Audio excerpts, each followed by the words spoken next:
Like and subscribe and click the bell icon to get new video updates.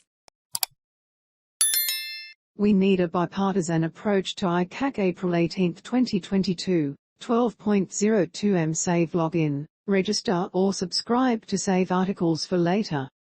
Share normal text size, larger text size, very large text size. Credit, illustration Megan Herbert to submit a letter to The Age, email letters@theage.com.au. Please include your home address and telephone number. No attachments, please include your letter in the body of the email. Integrity Commission. We need a bipartisan approach to Icac. Of course, the Prime Minister has broken his promise to introduce a federal Icac. It is up to the government of the day to find a workable model that both sides can agree on, and, if necessary, negotiate on. Just saying this is our proposal, take it as it is, otherwise we will not table it, is autocracy in action. If that is the new model for bipartisanship, then we no longer need a parliament.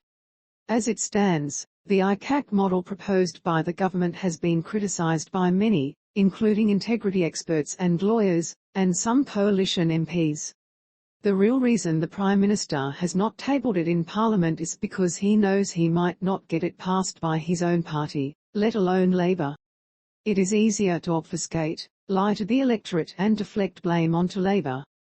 Roan plots, Preston surprise, surprise. Coalition MPs don't want it. The story about 7 coalition MPs saying voters are not focused on an integrity commission, Sunday Age, the 17th of April, is hardly newsworthy, and certainly not demanding of the front page. Of course they would say this. If The Age asked 7 Labour MPs the same question, their answer would be the opposite. So what? But polling suggests people do care. This is a story designed to counterbalance the Prime Minister's poor press on an integrity commission. One wonders how the 7 MPs were chosen. Ian Mackenzie, Canterbury, an important issue despite not being top order, so, on the basis that a federal anti-corruption body isn't a top order issue for voters, it should be shelved, according to 7 coalition MPs. This is akin to saying we should let democracy slip because voters do not think, day to day, about the functioning of democracy. Absurd and disturbing.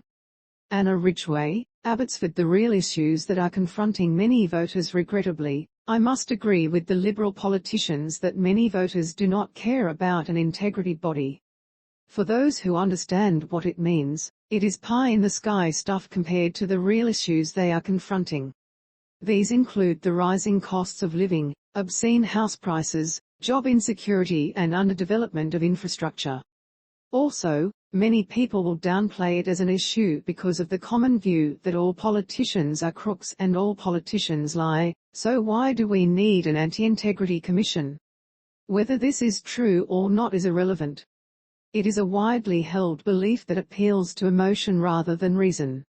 Nevertheless, a Commonwealth Icac remains an imperative.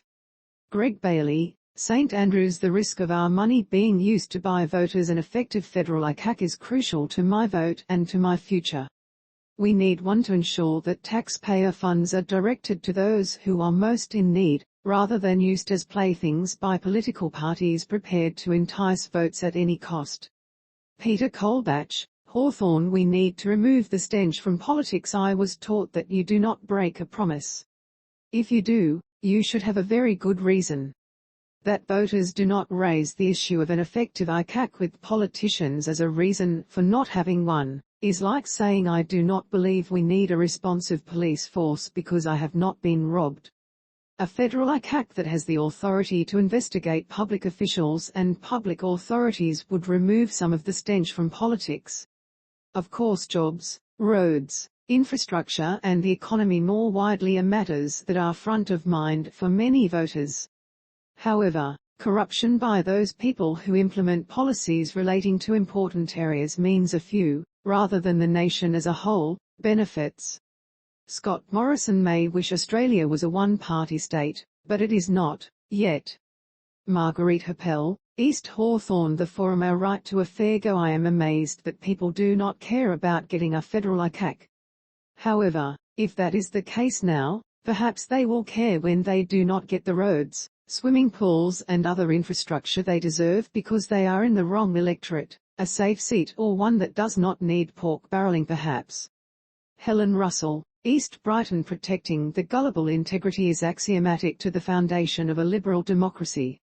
While smoke and mirrors, snake oil and other potions are used to massage voters' perceptions of their electorate's candidates, a referee is needed to guide the gullible away from near truths and outright porkies, and to impede the merchants of guile from disseminating half-truths in slogans such as